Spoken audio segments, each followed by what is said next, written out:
Hello friends, आज की class में हम लोग डिस्कस करेंगे अपना मॉक टेस्ट नंबर 2। पूरा सिलेबस आपका ख़त्म हो चुका है। एक चैप्टर मैंने अभी आपको नहीं पढ़ाया, वो है प्रायिकता। उसको मैं पढ़ा दूंगा, इस बार मैं उसको छोड़ने वाला नहीं हूँ। उससे पहले हम लोगों ने जितना पढ़ा है उन सारे क्वेश्चनों को हम एक बार प्रैक्टिस करेंगे। जो भी हमारे 10 से 12 या 15 जो भी मॉक टेस्ट होंगे, उन मॉक टेस्टों के थ्रू हम क्वेश्चनों को सॉल्व करेंगे और अपने कंसेप्ट को और अच्छा करेंगे। क्योंकि आपको भी अच्छे से पता है कि मैथ में जितनी प्रैक्टिस करेंगे उतना ही आप लोगों के लिए लाभदायक होने वाला है।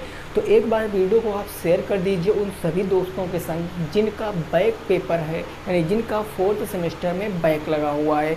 तो आइए फिर शुरुआत करते हैं। क्वेश्चन मैंने यहाँ पर कुछ लिख दिए हैं, उसके बाद हम नेक्स्ट स्लाइड में अपने और क्वेश्चन डिस्कस करेंगे।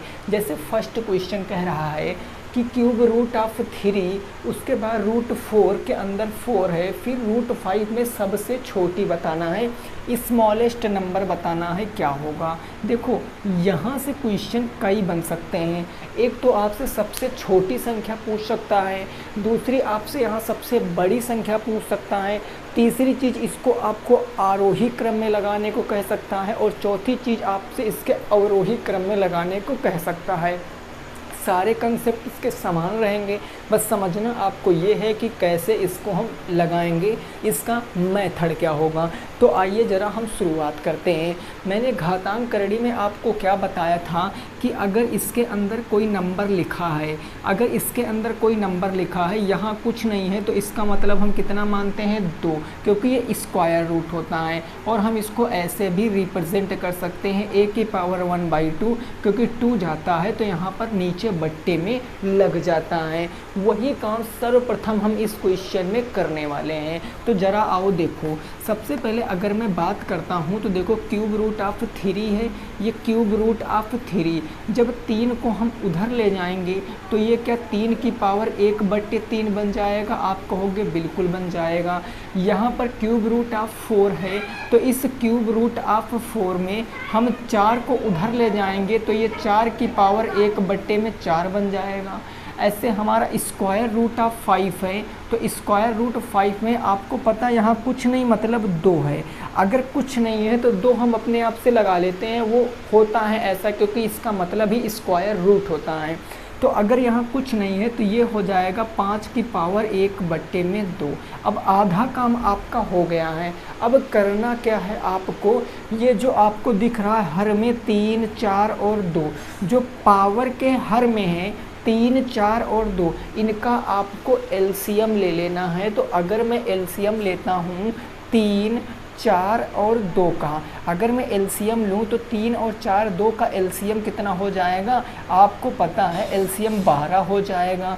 जो एलसीएम लिए हो ना उससे इन सब में इंटू करा दो। तो मैंने यहाँ पर भी क्या किया सर, 12 से गुना करा दिया, यहाँ पर भी मैंने 12 से गुना करा दिया, और यहाँ पर भी मैंने 12 से गुना करा दिया। अब आपको कुछ नहीं करना है, काट दो। 3 से कितनी बार जाएगा, 4 बार, तो 3 की पावर कितनी आ गई, 4 आ गई। ये 3 की पावर 4 हो गई। 4 से काटेंगे कितनी बार, 3 बार, तो ये 4 की पावर कितना आ गया, 3 आ गया। 2 से काटेंगे कितनी बार, 6 बार, तो ये 5 की पावर कितना आ गया, 6 आ गया। अब आप आसानी से उत्तर दे सकते हो। 3 की पावर 4 का मतलब कितना होता है, 3 तिया 9 तिया 27 तिया 81, तो 3 की पावर 4 का मतलब 81 हो गया। 4 की पावर 3 का मतलब 4 का क्यूब यानी कि 64 हो गया। और 5 की पावर 6 का मतलब 5 पंजे 25, पंचे 125, पंचे 625, फिर 31 25, फिर 15,625। तो ये तो जो नंबर होगा ना, ये सबसे बड़ा नंबर होगा, यानी ये बिगेस्ट नंबर होगा। बिगेस्ट नंबर, सबसे छोटा आपसे पूछा था, सबसे छोटा, तो सबसे छोटा क्या होगा, सबसे छोटा 81 होगा कि 64 होगा कि 5 की पावर 6 होगा, तो सबसे छोटा 64 होगा। तो 64 आपको उत्तर नहीं देना। 64 कहाँ से आया है, square root of 4 root of 4 ना, तो सबसे छोटा आपसे पूछे है तो आप छोटा क्या लिखोगे, सबसे छोटी संख्या क्या हो जाएगी, ये 4 हो जाएगी। यही क्वेश्चन का आंसर है। अगर सबसे बड़ा पूछता तो ये सबसे बड़ा है, इसके सामने ये वाली संख्या सबसे बड़ी आ जाती। अगर इसे अवरोही क्रम में पूछता तो सबसे पहले सबसे बड़ा लिखते, फिर इसके बाद इससे छोटा, फिर सबसे छोटा। आरोही क्रम में सबसे छोटा, उससे बड़ा और उससे बड़ा। तो 4 प्रश्न यहाँ से आपके बन सकते हैं और चारों का कंसेप्ट बिल्कुल यही रहेगा। उम्मीद करते हैं आपको पहला प्रश्न समझ में आया होगा। ऐसा प्रश्न आपके पेपर में आएगा और सिलेबस में आपके है भी, और पिट में भी ऐसा क्वेश्चन आ सकता है, क्योंकि घातांक रड़ी वहाँ पर भी बहुत अच्छे से आपको दिया गया है। ठीक है ना। तो पहले क्वेश्चन का आंसर क्या आया गया, √4। क्लियर। चलिए अगले प्रश्न पे पहुंचते हैं। 2 नंबर प्रश्न पढ़ो क्या कह रहा है और लगाने की कोशिश करो क्वेश्चन नंबर 2 की। देखिए इंपॉर्टेंट प्रश्न है, आप आसानी से जवाब दे सकते हो और इस प्रश्न में बस थोड़ा सा आपको समझना है। क्वेश्चन नंबर 2 कह रहा है एक क्यूबाइड है, एक घनाभ है जिसकी भुजाएं क्रमशः 5 सेंटीमीटर, 2 सेंटीमीटर और 5 सेंटीमीटर हैं। तो एक घन बनाने के लिए कितने घनाभों की आवश्यकता होगी। जो एक क्यूबाइड है उससे आपको एक क्यूब बनाना है, और क्यूब बनाने के लिए कितने घनाभों की, कितने घनों की आवश्यकता होगी, वही क्वेश्चन पूछे है। ज़रा मेरी बात को आप समझने का प्रयास करना। जैसे अगर मैं क्वेश्चन नंबर 2 की बात करता हूँ तो प्रश्न संख्या 2 कह रहा है एक घनाभ की भुजाएं, कोई घनाभ रहा होगा जिसकी भुजाएं फला फला हैं। तो हम अगर घनाभ का आयतन आपसे पूछें कि घनाभ का आयतन क्या होगा, वॉल्यूम ऑफ क्यूबाइड क्या होगा, तो आप क्या कहोगे, सर होता है L इंटू बी इंटू के एच, यही होता है। यानी कि ये हो जाएगा, ये कितना दिया गया भैया, 5 गुणे 2 गुणे 5, यानी ये 5 गुणे 2 गुणे में 5, तो कितना आ जाएगा, 5 दूनी 10, 10 पच्चे 50, और सेंटीमीटर में था तो सेंटीमीटर क्यूब आ जाएगा। ये तो वो चीज़ हो गई जो हमें क्वेश्चन में दी गई थी, लेकिन बात कर रहा है घन की। किसकी बात कर रहा है, घन की। अब एक बात हमें बताओ, घन और घनाभ में मेजर डिफरेंस क्या होता है। जो एक पूरा ना सत्य होता है वो अंतर क्या होता, अंतर ये होता है कि घनाभ में आमने सामने की भुजाएं बराबर होती हैं, जबकि घन में सारी भुजाएं बराबर होती हैं। तो इस प्रश्न में बस यही लॉजिक आपको पकड़ना है, क्योंकि इसमें घन की कोई भुजा नहीं दी गई है। तो घन की भुजा, आप घन का आयतन तो पहले निकालोगे, घन का आयतन कैसे निकलेगा, 50 सेंटीमीटर क्यूब आ गया। अब आपको पता है कि घन और घनाभ में अंतर है, मतलब घन की सारी भुजाएं बराबर होती हैं। तो आपको क्या करना पड़ेगा कि घन की भुजाओं को बराबर करना पड़ेगा। घन की भुजाओं को क्या करना पड़ेगा, आपको बराबर करना पड़ेगा। और अब बराबर कैसे करोगे, तो उस बात को आपको समझना है। सबसे पहले तो ये तो भुजा होंगी ही होंगी, तो हम डायरेक्ट यहाँ पर आयतन ही निकाल लेते हैं कि आयतन क्या होगा घन का।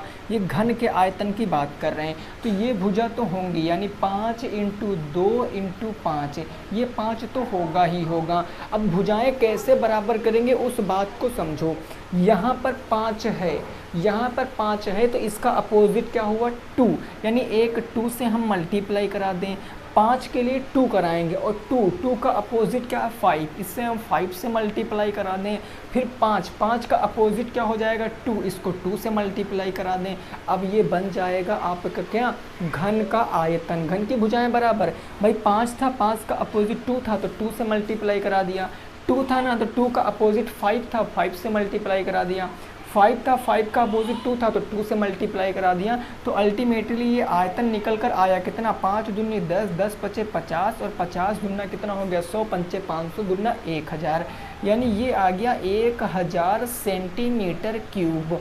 अब आपको घन का आयतन पता है, आपको घनाभ का आयतन पता है, तो अब आप नंबर ऑफ क्यूब निकाल सकते हो, घनों की संख्या आसानी से निकाल सकते हो। और मैंने बताया है कि घनों की संख्या आप कैसे निकालोगे, जो आपका पूरे घनाभ का आयतन आया है, यानी ये 1000 सेंटीमीटर क्यूब जो आया है, डिवाइड कर दो किससे, इस घनाभ के आयतन से, यानी कि 50 सेंटीमीटर क्यूब।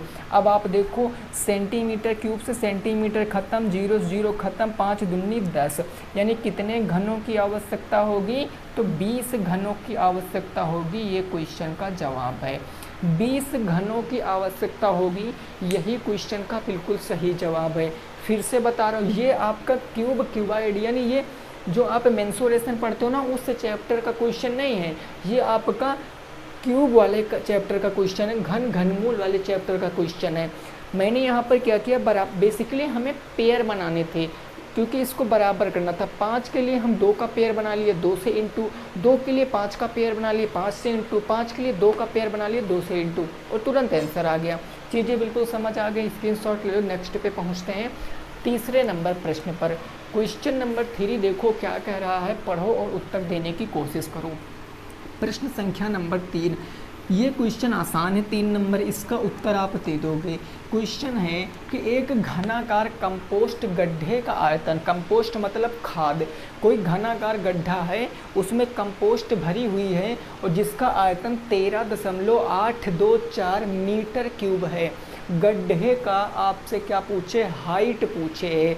बस एक चीज़ पकड़ लो, क्वेश्चन में लग जाएगा। क्वेश्चन क्या है, घन के आकार का है, क्यूब के आकार का है। और क्यूब हमारा कैसे बनता है, आपको पता है कि क्यूब में जो लंबाई होती है, चौड़ाई होती, ऊंचाई होती, वो सारा कुछ सेम होता है। ये आपका ऐसे क्यूब होता है। तो इसका आयतन आपको दिया गया है 13.824। तो आयतन हम अगर बात करें कि क्यूब का आयतन क्या होता है, वॉल्यूम क्या होता है, वो होता है एक क्यूब।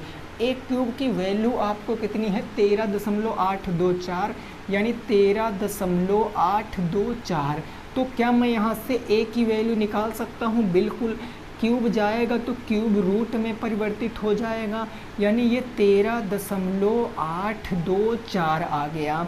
अब इस प्रश्न को देखो, ऐसा प्रश्न आपको मैंने कराया है ना घनमूल में, इसको हम कैसे सॉल्व करेंगे, तो हम इसको क्या कह सकते हैं, अब इस ए को छोड़ो, हम इसके नीचे बट्टे 1 मान सकते हैं, बटे 1 दशमलव हटा के जितनी संख्याएं उतने जीरो, यानी 1000 जीरो। तो ये हमारा निकल कर के आएगा, ये निकल कर आएगा 13,824 और डिवाइडेड बाई कितना आ जाएगा, 1000 आ जाएगा। और ये क्यूब रूट है। अब इनके अलग अलग आप घनमूल निकाल लो। अब 1000 का तो पता है कि 10 होगा, लेकिन इसका नहीं पता, तो हम इसके फैक्टर कर लेंगे 13,824। इसका हम घनमूल कैसे निकालते हैं आपको पता, फैक्टर कर लेंगे। 2 से काटेंगे 6 बार, 1 बचा 9 बार, 1 बार और 2 बार। फिर 2 से काटेंगे 3 बार हो गया, 2 3 6, 2 चौके 8, 1 बचा 11, 2 पंचे 10, 2 छंग 12।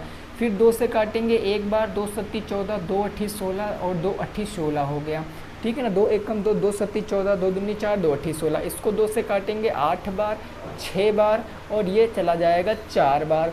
फिर 2 से काटेंगे 4 बार, 3 बार और 2 बार, 432 आ गया। फिर काटो भैया 2 बार, 1 बार, 6 बार, 216। और 216 आप डायरेक्ट काट सकते हो, 6 का क्यूब है, 6 चाह के 36 छक्का 216 डायरेक्ट काटोगे। 6 से 36 बार में जाएगा और 6 से 6 बार में जाएगा, 6 से 1 बार में जाएगा। तो आपको क्यूब रूट निकालना मतलब 3 3 के पेयर बनाने हैं। तो एक पेयर आपका 3 ये बन गया, एक ये बन गया, एक ये बन गया। 6 दूनी 12 और 12 दूना कितना आ गया, 24 आ गया। यानी हम ऊपर क्या कह सकते हैं, ऊपर हम कह सकते हैं 24 और 10, 1000 का मतलब 10। अब 24 को 10 से भाग करोगे तो ए कितना आ जाएगा, 2.4 आ जाएगा, वो भी मीटर में। अब आप ए कहोगे कि ए तो आपकी भुजा आई है, क्योंकि क्वेश्चन में मेंशन था ये घनाकार है, क्यूब के आकार का है। और क्यूब की चाहे लंबाई ले लो, चाहे चौड़ाई ले लो, चाहे ऊंचाई ले लो, सारा कुछ सेम होता है। तो अगर यहाँ ऊंचाई ना पूछकर आपसे लंबाई पूछता तो भी 2.4 होता, चौड़ाई पूछता तो भी 2.4 होता, लेकिन हमसे ऊंचाई पूछे हैं तो वो भी कितना होगा, 2.4 मीटर। क्वेश्चन का बिल्कुल सही जवाब है, नोट कर सकते हो 2.4 मीटर। यही क्वेश्चन का क्या आ जाएगा, बिल्कुल सही जवाब आ जाएगा। इसको नोट कर लो। नेक्स्ट देखते हैं अपना क्वेश्चन नंबर 4, प्रश्न संख्या 4। यहाँ तक बात बिल्कुल क्लियर हो गई ना, कोई दिक्कत नहीं है। आओ अब प्रश्न संख्या 4 देखो, ये इम्पॉर्टेंट क्वेश्चन है, मोस्ट इम्पॉर्टेंट क्वेश्चन है, इनको आप अच्छे से लगाना सीख लो क्योंकि इसी तरह के क्वेश्चन आपको पेपर में देखने को मिलेंगे। तो क्वेश्चन नंबर 3 हो गया। क्वेश्चन नंबर 4 है, वह छोटी से छोटी संख्या ज्ञात करो जिसे 1,94,491 में घटा दें तो संख्या पूर्ण वर्ग हो जाए। यहाँ बात कर रहा सब्ट्रैक्ट करने की, घटाने की। और जब घटाने की बात करता था तो हम क्वेश्चन को कैसे लगाते थे, हमने आपको बताया था कि जो संख्या दी गई है उस संख्या को लिखो। 1,94,400 कितना है, 1,94,491, ये 491। अब सबसे पहले हम इसका क्या निकालेंगे, वर्गमूल, क्योंकि पूछे संख्या क्या हो जाए, पूर्ण वर्ग हो जाए, परफेक्ट स्क्वायर हो जाए। तो हम इसमें भाग विधि का प्रयोग करेंगे। भाई पीछे से पेड़ बनाएंगे, एक ये बन गया, एक ये बन गया, एक ये बन गया, है ना। मैंने सिखाया भाग विधि का प्रयोग करना। अब भाग विधि का प्रयोग करके स्क्वायर निकालो। 19 किसका स्क्वायर है, या 19 के आसपास किस संख्या का स्क्वायर है। 19 से ज़्यादा नहीं होना चाहिए, तो होता है 4, यानी ये हो गया 4 का स्क्वायर 16। अब हम खींचेंगे लाइन, इसी 4 को हम यहाँ पर ऐड कर देंगे तो 4 4 हो गया 8। 19 में से 16 जाएगा तो 3 बचा। अब हमेशा हम पूरा जोड़ा उतारेंगे तो पूरा जोड़ा हमारा 44 है, 44 उतार लिया। अब कितनी बार जाएगा, 4 बार चला जाएगा, जाहिर सी बात है, 8 चौके 32, 4 चौके 16, तो जितनी बार जाएगा 4 यहाँ लिखा, 4 यहाँ लिखा, गुणा कराओ, 4 चौके 16, 1 आ गया, 4 अट्ठे 32, 32 से कितना आ गया, 33 आ गया। इसी 4 को उठा के आपको यहाँ ऐड कर देना है, तो ये 84, 4 कितना हो गया भैया, 88 हो गया। यहाँ 14 में से 6 जाएगा तो 8 बचा। और अब देखो कुछ बचा, 3 से 3 गया, कुछ नहीं, यहाँ गया तो कुछ नहीं बचा। अब क्या करेंगे, अगला पूरा जोड़ा उतारेंगे, वो कितना है, 91। कितनी बार चला जाएगा, बोलो जरा, एक बार चला जाएगा ना, तो ये एक बार चला जाएगा, एक हमने यहाँ लिखा, 1 1 कम 1 हो गया, 1 अट्ठे 8 और 1 अट्ठे 8। इसी एक को उठा के यहाँ पर ऐड कर देंगे, तो यहाँ तो आपका कितना बचेगा, 10। ये आपका क्या बचेगा, शेष बच जाएगा, और यहाँ से हो जाएगा 882। अब एक बात हमें बताओ, ये शेष अगर ना होता, थोड़ा सा दिमाग लगाने की कोशिश करो, अगर ये शेष ना होता तो संख्या तो पूरी पूरी कट जाती, तो परफेक्ट स्क्वायर हो जाता 441 का। तो अगर ये शेष ही ना हो, इसी को घटा दें तो वही हमारा भाई आंसर होगा, क्योंकि क्वेश्चन पूछ भी रहा कि से छोटी संख्या को घटा दें। तो कौन सी संख्या हम घटा देंगे, हम लिखेंगे अतः 10 घटाने पर, यानी वह संख्या कौन सी होगी, तो 10 होगी, और यही हमारे क्वेश्चन का आंसर होगा। क्योंकि भैया 10 घटा देंगे तो ये पूरा पूरा कट जाएगा, यहाँ 881 हो जाएगा, पूरा पूरा कट जाएगा, 441 का स्क्वायर बन जाएगा। तो याद रखना, जब आपसे पूछेगा कि पूर्ण वर्ग बन जाए और घटाने की बात करेगा तो आप इस मेथड का प्रयोग कर सकते हो। भाग विधि आसान है, गुणनखंड विधि लगाओगे तो भी आंसर आएगा, लेकिन आप यहाँ पर गुणनखंड विधि लगा देते तो आपको पता ही नहीं चलता जल्दी से कि इस संख्या को किससे काटें। मैंने भाग विधि लगा के तुरंत उत्तर ले आया। तो जब संख्या ऐसी आ जाए जिसको आप ना समझ पाओ कि किस संख्या से कटेगा, किससे विभाजित होगा, तो भाग विधि का प्रयोग करके आप अपने उत्तर निकाल सकते हो। तो क्वेश्चन नंबर 4 का राइट आंसर कितना आ गया, 10 आ गया राइट आंसर, ठीक ना। चलो क्वेश्चन नंबर 5 देखो, ये क्वेश्चन आसान है और ये क्वेश्चन आपके पेपर में आया हुआ भी क्वेश्चन है। ये 5 नंबर, इससे पहले भी मैंने आपको जब पढ़ाया था द्विघात समीकरण तो ये क्वेश्चन मैंने आपको कराया था। क्वेश्चन नंबर 5 है, √2x² प्लस के 7x प्लस के 5√2 बराबर 0 के गुणनखंड करो। आओ जरा लगाते हैं इस क्वेश्चन को। क्वेश्चन नंबर 5 कितना है, √2x प्लस में, ये √2x प्लस में 7x प्लस में 5√2 इज इक्वल टू 0। अब ये कैसा है, द्विघात समीकरण है। द्विघात समीकरण कैसा होता है, तो वो होता है ए एक्स स्क्वायर प्लस में बी एक्स प्लस में सी बराबर 0। इसी फॉर्म में होता है ना। तो मैंने आपसे इतना पूछा कि ए बराबर कितना है, आप कहोगे रूट के 2, ए के स्थान पर √2 है। बी बराबर कितना है तो 7 है। सी बराबर कितना है तो वह 5√2। अब इतना करने के बाद सर्वप्रथम क्या होता है, ए और सी का मल्टीप्लाई। तो हम यहाँ पर करते हैं, अगर a इंटू सी तो a इंटू सी क्या आएगा, a है √2 और c है 5√2। गुणा कराएंगे 5 × 5 √2, 5 दूनी कितना हो जाएगा 10। अब जो भी a और c आएगा उनके ऐसे फैक्टर करो कि जोड़ने या घटाने पर b वाली नंबर आनी चाहिए। तो ये तो साफ दिख रहा, 5 दूनी 10, यानी 5 में 2 को जोड़ेंगे तो 7 आ जाएगा और वही हमको यहाँ लाना था। अब हम देखेंगे, सवाल को लगाएंगे तो हमने सबसे पहले लिखा √2x प्लस में 7x को हम क्या लिख सकते हैं 5x प्लस में 2x और प्लस में हो जाएगा हमारा 5√2 बराबर के 0। कॉमन ले लो, ये 2 का पेयर इधर बन रहा है, 2 का पेयर इधर बन रहा, इधर कॉमन क्या मिल रहा है x मिल रहा। तो ये x से x गया √2 हो गया, है ना, x स्क्वायर था √2x², तो ये √2x हो गया भाई, और प्लस में क्या आ गया 5 आ गया, ठीक ना। अब इधर कॉमन क्या लें, इधर तो कुछ कॉमन नहीं मिल रहा। तो मैंने आपको क्या बताया था कि जैसे 2 लिखा है तो 2 को हम √2 प्लस √2 इंटू √2 भी कह सकते। अगर 5 लिखा है तो हम इसको √5 इंटू √5 भी कह सकते हैं। मान लिया 100 लिखा है तो हम इसको √100 इंटू √100 भी कह सकते हैं, उस पर कोई प्रभाव नहीं पड़ेगा।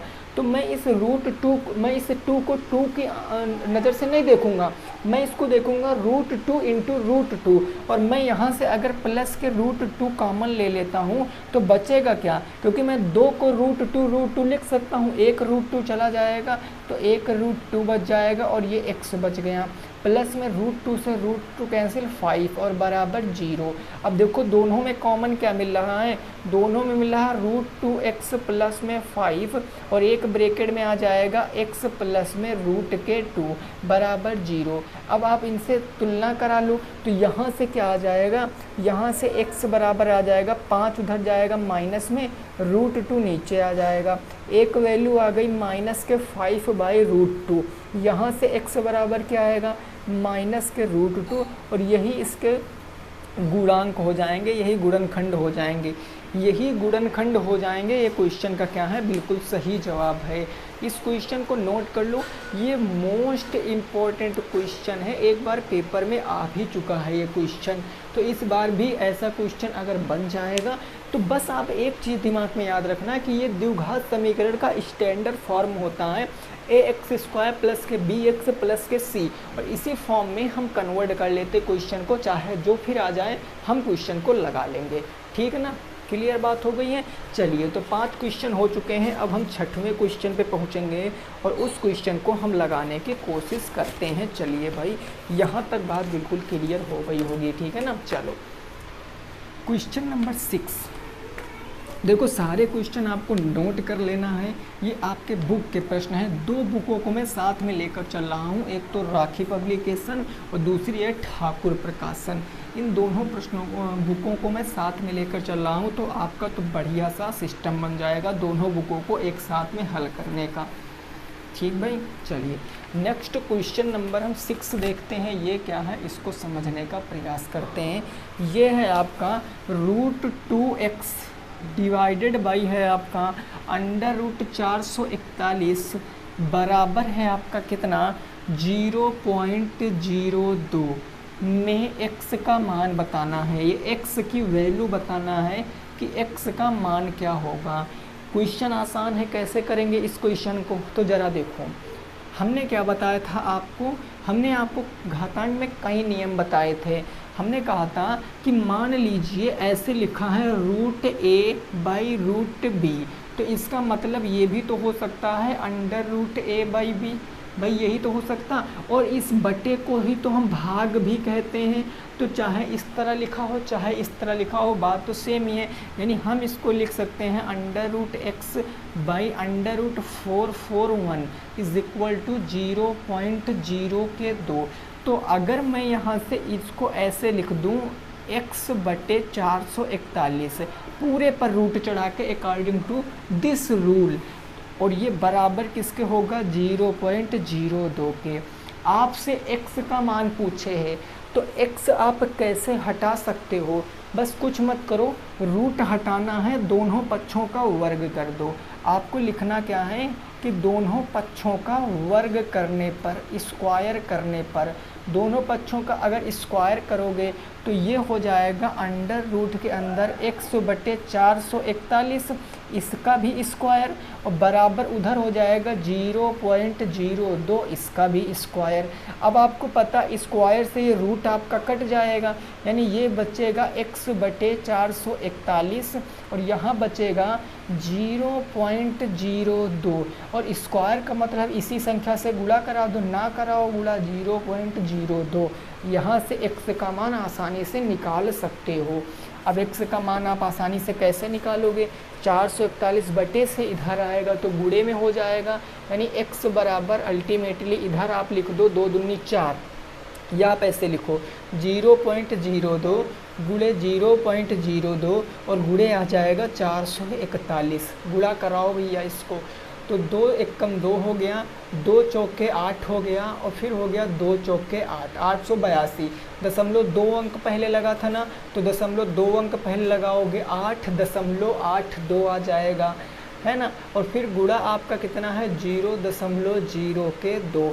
जब गुणा कराओगे तो 2 दूनी 4 हो गया, 2 8 16 हासिल 1 आ गया, 2 8 16 1 17 आ गया, ठीक है ना। अब दशमलव कितने अंक पहले लगेगा, 4 अंक पहले, क्योंकि यहाँ पर भी 2 अंक पहले लगा है, यहाँ पर भी 2 अंक पहले लगा, तो टोटल 4 अंक पहले लग जाएगा। उत्तर आ जाएगा 0.1764। ये क्वेश्चन का सही जवाब होगा, 0.1764 क्वेश्चन का बिल्कुल सही जवाब होगा प्रश्न संख्या 6 का। ठीक भाई, क्लियर बात हो गई ना, कोई दिक्कत नहीं। ओके, चलो नेक्स्ट क्वेश्चन नंबर 7। प्रश्न संख्या 7 आपका इम्पोर्टेंट है, तो इसको ज़रा अच्छे से समझना। इसमें दिया गया है कि आपको 45 अंश के त्रिकोणमितीय अनुपात बताने हैं।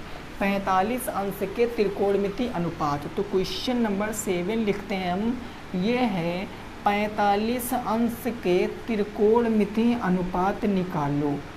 त्रिकोणमितीय रेशियो आपको निकालना है, त्रिकोणमितीय अनुपात निकालो, ये प्रश्न है। अब डायरेक्ट आप ना लिख देना, ठीक है ना, डायरेक्ट नहीं लिखना है, आपको निकालना है। कैसे, तभी तो ये क्वेश्चन आपका आया हुआ है, 2 नंबर का प्रश्न आता है ये, तो आप इसको समझ कर चलिए। 30 अंश का बताया मैंने, 60 अंश का बताया, 90 अंश का बताया, बचा था आपका तो 45 अंश का, तो इसको भी समझो। इसके लिए आपको कुछ नहीं करना है, सबसे पहले आपको क्या करना है, सर्वप्रथम एक समद्विबाहु त्रिभुज बनाना है। समद्विबाहु त्रिभुज कैसे बनाएंगे, तो आओ जरा समद्विबाहु त्रिभुज बनाते हैं। हमने कहा ये आपका क्या है, एक समद्विबाहु त्रिभुज है, जिसका नाम मैंने रख दिया ए, बी और सी। ए वर्टेक्स के सामने ए और सी वर्टेक्स के सामने ये 2 बराबर हो जाएंगी। ये एक समद्विबाहु त्रिभुज है। यहाँ पर एक आपका 90 डिग्री एंगल है, ये 90 डिग्री एंगल, तो इसके सामने ये भुजा कर्ण। समद्विबाहु त्रिभुज की आपकी प्रॉपर्टी क्या होती है कि 2 भुजाएं बराबर होती हैं, तो हमने 2 भुजाएं क्या कर दी, इक्वल कर दी। 2 भुजाएं बराबर, क्योंकि ये तो किसी हालत में नहीं बराबर हो सकती है, क्योंकि ये क्या है, ये कर्ण है, और कर्ण त्रिभुज की सबसे बड़ी भुजा होती है। आधार और लंब ये बराबर कर दिया मैंने, बेस एंड परपेंडिकुलर ये बराबर कर दिया, बट हाइपोटेनस मैंने इक्वल नहीं किया, क्योंकि ये तो सबसे बड़ी भुजा होती। अब यहाँ से मैं कर्ण की वैल्यू निकाल लूँ और अपने सारे मान बता सकता हूँ। तो कर्ण का क्या पाइथागोरस परिमेय लगाएंगे। पाइथागोरस परिमेय मतलब कर्ण का स्क्वायर, ए सी का स्क्वायर बराबर लंब का स्क्वायर ए बी का स्क्वायर प्लस आधार का स्क्वायर बी सी का स्क्वायर हो जाएगा। ठीक ना। अब ए सी का स्क्वायर अगर मैं निकालूंगा तो ए बी कितना है ए, तो ए स्क्वायर हो गया, प्लस बी सी है ए, तो ए स्क्वायर, ए हो जाएगा 2a स्क्वायर, और ये ए सी यहाँ से हटाएंगे तो ये रूट के अंदर आ जाएगा, ये रूट से स्क्वायर कट जाएगा, यानी ए सी क्या आ जाएगा, रूट 2a आ जाएगा। ए सी क्या आ जाएगा, रूट 2a आ जाएगा। अब ए सी आपको पता चल गया, कर्ण कितना है, रूट 2a। अब आप सारे मान निकाल सकते हो। सबसे पहले आप निकालिए साइन 45 डिग्री का मान, साइन के बाद आपको निकालना है कॉस 45 डिग्री का मान, फिर आपको निकाला है टैन 45 डिग्री का मान। इन तीन निकालोगे तो आपको तीन अपने आप पता चल जाएंगे, कॉसेक 45 डिग्री का मान और शेक 45 डिग्री का मान, देन लास्ट में टैन और कॉट होता है तो कॉट 45 डिग्री का मान। कैसे निकालेंगे, आपको पता साइन थीटा क्या होता है, लंब बटे में कर्ण होता, कॉस थीटा आधार बटे कर्ण होता, टैन थीटा लाल बटे कक्का लंब बटे आधार, तो ये होता है लंब बटे आधार। लंब कितना है, बात को मेरी समझना, अगर ये 90 अंश है, ये 90 अंश है, ये साइड बराबर हैं तो इनके संगत कोण भी बराबर होंगे, यानी ये 45 डिग्री और ये 45 डिग्री, तभी ना तीनों कोणों का योग 180 अंश होगा, क्योंकि ये दो साइड बराबर तो इनसे लगने वाला एंगल भी बराबर। याद रखना त्रिभुज में मैंने बताया था जब संगत भुजाएं बराबर होती तो संगत कोण भी क्या होते, बराबर। कोई भी एक एंगल ले लो, मैंने ये एंगल सब में मैं इस एंगल को लेकर चलता हूँ 45 डिग्री, एंगल सी से मैं लेकर चलता हूँ, तो इसके हिसाब से लंब क्या हो जाएगा ए और कर्ण क्या हो जाएगा रूट 2a, तो ये हो जाएगा a by root 2a, a से a खत्म, यानी कितना आ जाएगा 1 बाई रूट 2 आ जाएगा। यानी साइन अगर मैं पूछूं साइन 45 अंश का मान 1 बाई रूट 2। ऐसे कर्ण में निकालेंगे, कर्ण होता आधार बटे कर्ण, लंब के हिसाब से ये एंगल के हिसाब से आधार ये कर्ण ये, तो ये भी हो जाएगा a बाई रूट 2 के a से a खत्म, तो ये कितना आ जाएगा 1 बाई रूट 2 कॉस 45 अंश का मान। टैन थीटा लंब बटे आधार, लंब है a और आधार है a, तो ये हो जाएगा a बाई a से a खत्म, तो उत्तर 1 आ जाएगा। ये तीन हमें पता चल गए। तीन मेन होते हैं रेशियो, तीन इसके अपोजिट होते हैं, तो चाहे तो आप यहाँ अपोजिट रेशियो निकाल दो या डायरेक्ट मान लिख दो। तो साइन और कॉसेक एक दूसरे के रिवर्स होते हैं, उल्टा, तो ये 1 बाई रूट 2 है तो ये रूट 2 हो जाएगा। कॉस और सेक अगर ये 1 बाई रूट 2 है तो ये 2 हो जाएगा, अगर टैन 1 बाई 1 है तो ये भी 1 हो जाएगा। आंसर आपके सामने है। ऐसे निकालना है आपको त्रिकोणमिति 45 डिग्री के मान। मैंने आपको 30 अंश भी निकालना बताया और पेपर में एक छपेगा क्वेश्चन, चाहे तो 30 डिग्री का पूछ लेगा, चाहे तो 45 का पूछ लेगा, चाहे तो आपसे 60 का पूछ लेगा, चाहे 90 से पूछ ले, सब मैंने निकालना बताया। अब अगर आप ना कर पाओ तो गलती आपकी है, फिर आपको चीज़ें खुद से प्रैक्टिस करनी पड़ेंगी, ठीक है ना। क्लियर। चलिए क्वेश्चन नंबर कौन सी बात करेंगे हम, 8 की। 8 नंबर प्रश्न देखेंगे क्या कह रहा है और उसको समझने की कोशिश करेंगे। क्वेश्चन नंबर 8, यहाँ तक बात बिल्कुल क्लियर हो गई होगी, किसी को कोई दिक्कत परेशानी नहीं होगी, है ना। देखिए वीडियो को आप शेयर ज़रूर किया करो, अपने मित्रों के संग पहुँचाओ एक बार उन तक वीडियो, फिर उनको पसंद लगे या ना लगे आपकी टेंशन ख़त्म हो जाएगी, एक बार उन तक पहुँचाओ ज़रूर क्लास को। तो क्वेश्चन नंबर 8 हमारा ये क्या कह रहा है, ये कह रहा है कि यदि 5 tan theta if 5 tan theta is equal to 4, तो आपसे पूछा क्या है, आपसे पूछा 5 sin थीटा प्लस में 3 माइनस है भाई, माइनस है 3 cos थीटा, और बट्टे में आपका क्या है, बट्टे में है sin थीटा प्लस में है 2 cos थीटा, प्लस में 2 cos थीटा का मान आपको बताना है। इसका मान बताना है, क्या हो जाएगा मान। बिल्कुल सिंपल सा क्वेश्चन है, हम कैसे लगाएंगे ज़रा मेरी बातों को समझने का प्रयास करना। कुछ नहीं करना है, आपको तीनों साइड पता होनी चाहिए। तो अगर मैं इस क्वेश्चन को हल करूँगा तो ये 5 उठकर जाएगा उधर 4 के नीचे चिपक जाएगा, यानी tan theta is equal to कितना आएगा 4/5 आएगा। और tan थीटा होता कितना है, लाल बटे कक्का लंब बटे आधार होता है।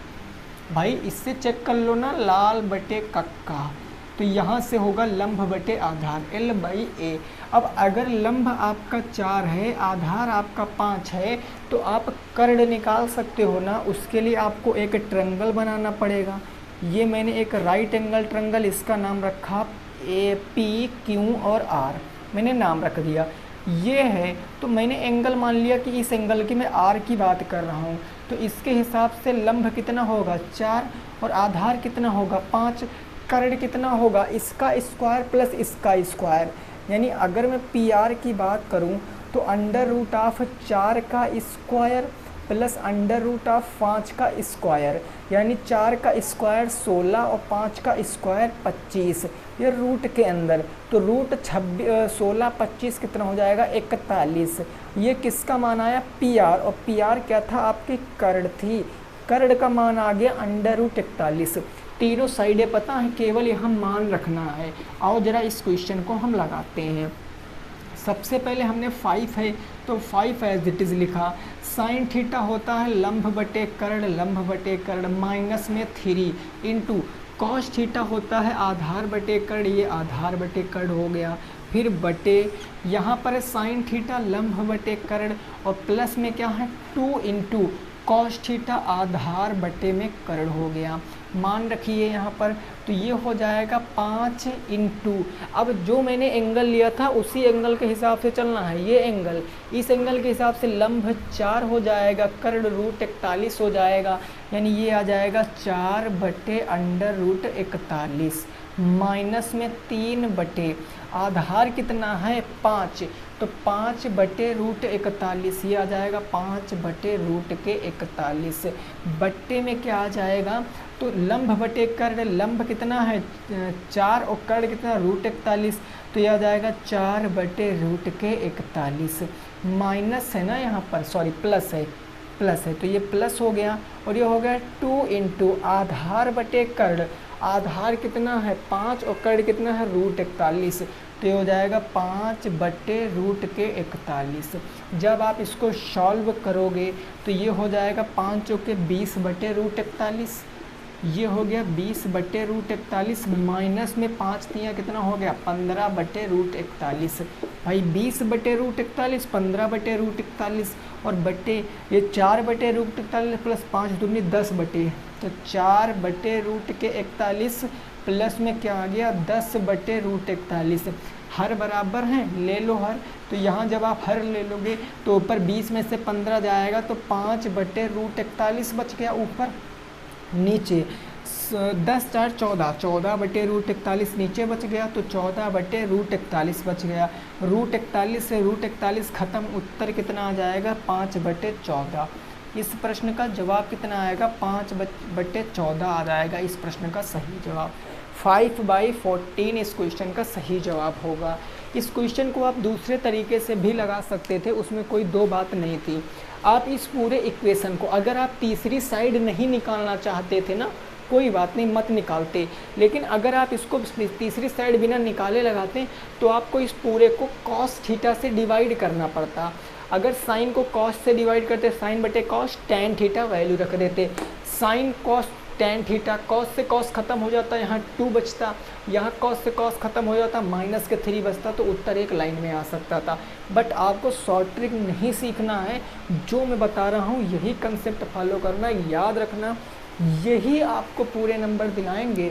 मैथ जब डिस्क्रिप्टिव होता है ना, जब मैथ में पॉइंट टू पॉइंट लिखने को होता है, कभी आपने एकेडमिक क्लासों में 5 6 7 10 तक जब आप टेस्ट देते होंगे तो अगर आप बराबर का भी चिन्ह नहीं लगाते थे ना तो उसके भी नंबर काट लेते थे मास्टर ना, टीचर लोग। तो ऐसे भी आपको यहाँ पर भी, क्योंकि आपका टीचिंग एग्ज़ाम है, अगर आप ही छोटी छोटी गलतियाँ करोगे तो सोचो फिर वो क्या समझेंगे। तो इसीलिए आपको स्टेप बाय स्टेप ही लगाना है, पूरे के पूरे नंबर मिल जाएंगे, ठीक है ना। चलिए सेकंड लास्ट क्वेश्चन देखते हैं, क्वेश्चन नंबर 9, वो क्या है उसको समझने की कोशिश करेंगे। क्वेश्चन नंबर 9 की यहाँ तक चीज़ें बिल्कुल क्लियर हो गई होंगी, सभी लोगों को कोई दिक्कत नहीं है। तो आइए देखिए क्वेश्चन नंबर 9। प्रश्न संख्या 9 क्या है जरा समझो। Question number 9। ये क्वेश्चन आपसे क्या कह रहा है, ये क्वेश्चन आपसे कह रहा है एक रोलर का व्यास, एक रोलर है आपका, एक रोलर का डायमीटर आपको दिया गया है व्यास, वो कितना दिया है 70 सेंटीमीटर, 70 सेंटीमीटर। वह लंबाई दी गई है कितनी, तो लंबाई कितनी दी गई है भाई, वो दी गई है 2 मीटर, लंबाई 2 मीटर है। पूछा है तो 50 चक्कर में, 50 चक्कर में रोलर कितने वर्ग मीटर चलेगा। 50 चक्कर में जो रोलर है ना, रोलर कितने वर्ग मीटर चलेगा, कितने मीटर स्क्वायर चलेगा। अब देखो ये क्वेश्चन बिल्कुल आसान है, बस क्या है यूनिट का कमाल है। अगर यूनिट आप समझ गए इस क्वेश्चन की तो आप तुरंत लगा दोगे, यूनिट नहीं समझ पाए तो नहीं लगा पाओगे। अब मैं आपको थोड़ा सा फिगर के थ्रू समझाने की कोशिश करता हूँ। रोलर कैसे बनता है ज़रा हमें बताओ भाई। रोलर आपने देखा होगा भाई, रोड बनते हुए देखा होगा ना, तो ये आपका रोलर कुछ इस प्रकार से बनता है, कुछ इस प्रकार से रोलर आपका बनता है ना। यहाँ से आपकी 2 ऐसे स्टिक निकली होती हैं जो जुड़ी होती हैं किसमें, स्टीयरिंग में। तो ये आपका ऐसे रोलर बना हुआ है, ठीक है ना, ये ऐसे रोलर। तो ये एक्चुअल में है क्या, रोलर इज जस्ट लाइक बेलन। अरे भाई सिलेंडर ही तो होगा तो बेलन हो गया। अगर बेलन हो गया तो आपको इसका व्यास दिया गया, व्यास का मतलब ये पूरी दूरी दी गई है डायमीटर। अगर डी की वैल्यू आपको दी गई है डायमीटर 70 सेंटीमीटर, तो कितने लोग हमें रेडियस बता सकते हैं। अगर व्यास 70 सेंटीमीटर है तो रेडियस क्या इसका आधा 35 सेंटीमीटर नहीं होगा, अरे बिल्कुल होगा। फिर आपको लंबाई, लंबाई का मतलब ये यहाँ से लगा के यहाँ तक की दूरी दी गई हाइट, और वो कितनी दी गई 2 मीटर दी गई। क्वेश्चन में कहा गया है कि आपको मीटर स्क्वायर में बताना है, वो भी किसमें, जब रोलर 50 चक्कर चलेगा। रोलर ऐसे करके 50 चक्कर चलेगा ना, मतलब इस सतह पर वो चलेगा ना कि अंदर कुछ होगा। तो मतलब इसका क्या निकालना है, संपूर्ण पृष्ठ का क्षेत्रफल निकालना है। क्या निकालना, संपूर्ण पृष्ठ का क्षेत्रफल। तो अगर मैं रोलर का एक चक्कर निकालूं, एक चक्कर किसके बराबर होगा, तो रोलर का जो एक चक्कर है ना वो बेलन के वक्र पृष्ठ के बराबर होगा। तो आप लिख सकते हो कि रोलर का जो एक चक्कर होगा वही बेलन का वक्र पृष्ठ होगा। अच्छा संपूर्ण पृष्ठ क्यों नहीं होगा, क्योंकि संपूर्ण पृष्ठ में तो ये एरिया भी जुड़ जाता ना दोनों सर्किल का, पाई आर स्क्वायर, लेकिन वो नहीं, केवल रोलर ऐसे चलेगा इस तरीके से, तो इसीलिए वक्र पृष्ठ होगा ना कि संपूर्ण पृष्ठ। तो बस यहाँ से हम निकाल सकते हैं भाई रोलर का वक्र पृष्ठ मतलब वक्र पृष्ठ बेलन का, तो बेलन का वक्र पृष्ठ क्या होता है 2 पाई आर एच, और यहाँ से आप वैल्यू रखोगे 2 इंटू पाई आर का मान होता है 22/7, रेडियस है 35 सेंटीमीटर। बट याद रखना यहाँ पर आप 200 सेंटीमीटर ऊंचाई रखोगे ना कि 2 मीटर, तो मैं रखूँगा 200 सेंटीमीटर। 7 से काट दिया 5 बार में, 1000 हो गया, 22 दूना 44 हो गया भाई, 1000 22 दूना 44, तो ये कितना आ जाएगा 44,000 सेंटीमीटर स्क्वायर आएगा। लेकिन आपको बताना मीटर स्क्वायर में है, तो मीटर स्क्वायर में बताने के लिए आप इसको 10,000 से डिवाइड कर दोगे। ये 1 2 3 1 2 3 जीरो कट गए, 1 जीरो यहाँ पर चिपका देंगे, यानी ये कितना आएगा 4.4 आ जाएगा, 4.4 मीटर स्क्वायर। कितना आ गया 4.4 मीटर स्क्वायर। ये एक चक्कर में आया है। आपको कितने चक्कर में बताना है, 50 चक्कर में। 50 चक्कर चलोगे तो कितना, अब गुणा करा दो भैया, 50 5 चौक 20, 5 चौक 20, यानी ये आ जाएगा 50 चक्कर में चली गई दूरी कितनी होगी, 50 चक्कर में चली गई दूरी, तो 50 चक्कर में चली गई दूरी यानी 4.4 इंटू के 50 गुणा कराओगे, ये जीरो आ जाएगा, 5 चौके 20, 5 चौके 20, 2 22.1 अंक पहले काट दिया, यानी कितनी आ जाएगी 220 metre square. 220 metre square question का सही जवाब है, नोट कर सकते हो। इस क्वेश्चन पे स्टार बना लो, ऐसा क्वेश्चन आएगा, लिख के रख लो। ये क्वेश्चन आपका था सेकंड लास्ट क्वेश्चन, ये था आपका सेकंड लास्ट क्वेश्चन। बोलो समझ में आ गया कि नहीं। देखिए जो क्वेश्चन आपके समझ में ना आया करें उनको आप कमेंट कर दिया करो, मैं नेक्स्ट क्लास में उनको फिर से बताने की कोशिश करूँगा।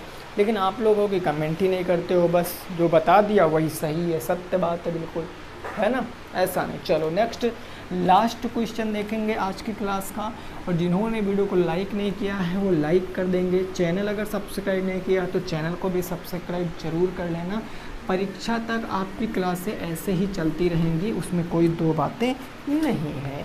क्वेश्चन नंबर 10 की बात करते हैं। ये क्या कह रहा है, तो ये कह रहा है क्वेश्चन कि दो धनात्मक क्रमागत पूर्णांक, दो पॉजिटिव जो धनात्मक क्रमागत पूर्णांक इंटीजर्स ना, पूर्णांक को क्या कहते हैं, इंटीजर्स, पूर्णांक के वर्गों का योग, के वर्गों का जो योग दिया है वो कितना दिया है, 365 है। देन आपसे पूछा क्या गया है, तो आपसे पूछा गया पूर्णांक बताओ। वो दोनों इंटीजर्स आपको बताना है, पूर्णांक दोनों बताने हैं। इस प्रश्न को लगाओ।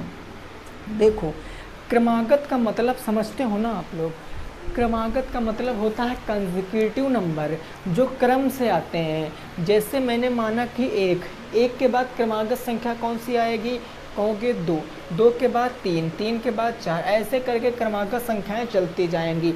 लेकिन कभी क्या आपने इस चीज़ को सोचा है कि दो क्रमागत संख्याओं के बीच में एक का अंतर होता, मतलब जो भी, अगर मैं कह दूं 32 के बाद अगर मैं क्रमागत संख्या आपसे पूछूं तो आप करोगे प्लस के 1 और 33, यही ना आएगा। अगर मैं 33 के बाद के पूछूं तो प्लस 1 करोगे 34, अगर मैं 34 के बाद पूछूं तो प्लस 1 करोगे 35।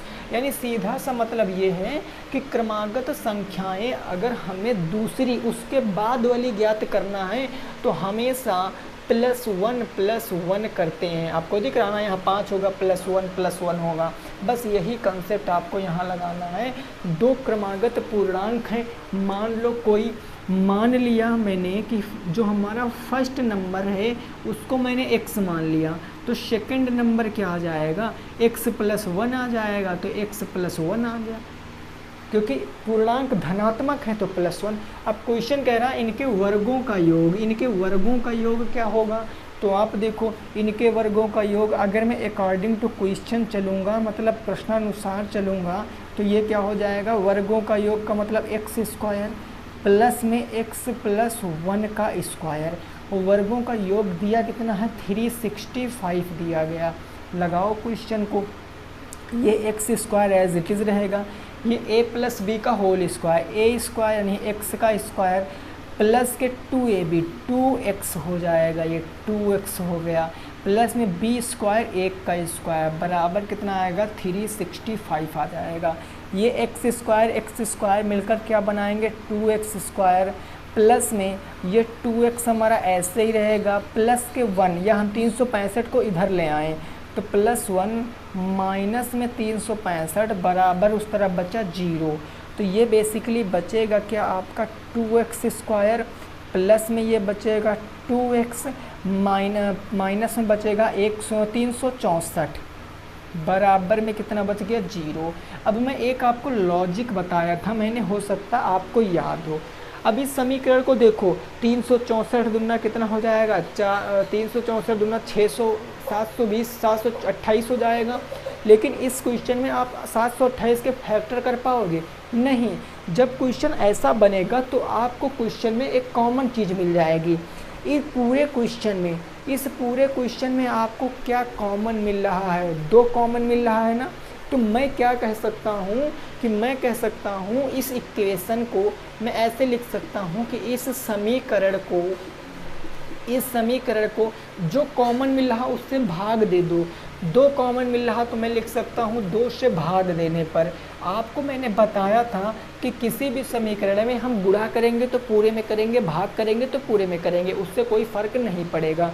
जब हम 2 से भाग करेंगे तो आप देख लो यहाँ एक्स स्क्वायर 2 से 2 ख़त्म हो जाएगा, प्लस में ये 2 से 2 ख़त्म हो जाएगा, क्या बचेगा, प्लस में x बचेगा, माइनस ये 2 से भाग करोगे तो आधा आ जाएगा, 2 एकम 2, 2 अट्ठी 16 आ जाएगा और 2 दूनी 4, 182 आ जाएगा। 2 एकम 2, 2 अट्ठी 16, 2 दूनी 4 बराबर 0 को 2 से भाग करोगे तो 0 ही आ जाएगा। बन गया आपका आसान सा क्वेश्चन।